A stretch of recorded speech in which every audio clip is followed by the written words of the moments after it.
Hey, it's Joe Amoia, founder and creator of GPSforlove.com. Have you ever been in a relationship where you've given it your all? You've tried really hard to make the relationship work, and you had incredible feelings for the guy. You felt that you loved him, and you were pretty convinced that he loved you. But ultimately, you realized it didn't lead to the feeling, the love, and the experience that you were ultimately looking for. Well, if so, I want you to pay close attention because I've got a great video for you today.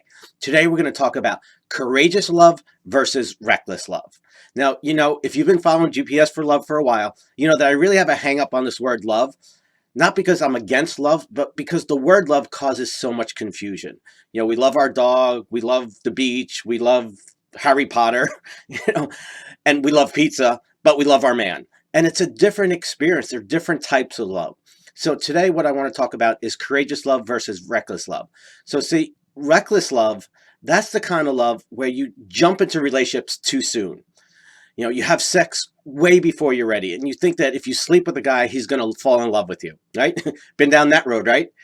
Or you stay in relationships way too long, because you think you love someone and you think that's what you're supposed to do. You're supposed to sacrifice your own self-worth, your own happiness to make somebody else happy or make a relationship work.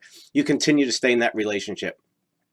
And sometimes reckless love is you think that, you can't be happy without a man, or you feel empty, or your life has a void in it. And so you think that if you just have a man, someone to love you, that all your problems will be answered. And that doesn't work either, right? And very often in reckless love, the red flags are there. And you're doing one of two things. You're ignoring them or you're not picking them up.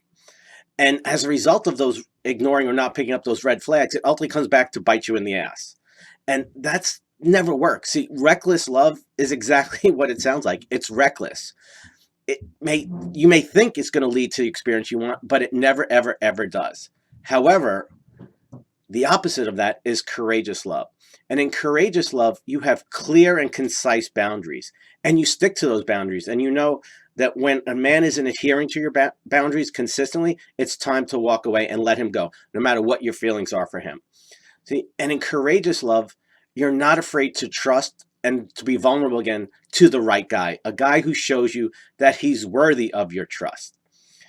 And in courageous love, you're not willing to settle. You're able to give up the good to go for the great, because you know that's the relationship you ultimately desire and deserve. And you know that if you just stay on that path, that there will be a day and time where you're going to get what you want. And, that's scary. And that's why it's courageous, because there's a possibility you may never get it. But if you look at anybody who succeeds and creates great results in any aspect of their life, there's always parts in their life where they take that leap of faith, where, this may not work out. I may never get to where I really want to go. But they know if they don't take that courageous leap, they'll never get the love or the experience or the results that they're really looking for. And in courageous love, you're not afraid of being alone. It might not be your preference. It's not what you really want.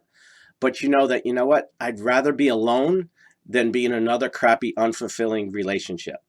And so the best way to explain these two is that reckless love is kind of trying to force things in life.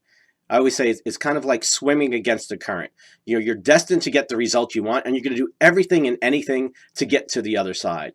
And the problem with that is the experience is very often exhausting, and very often you can drown because of the forces that are working against you.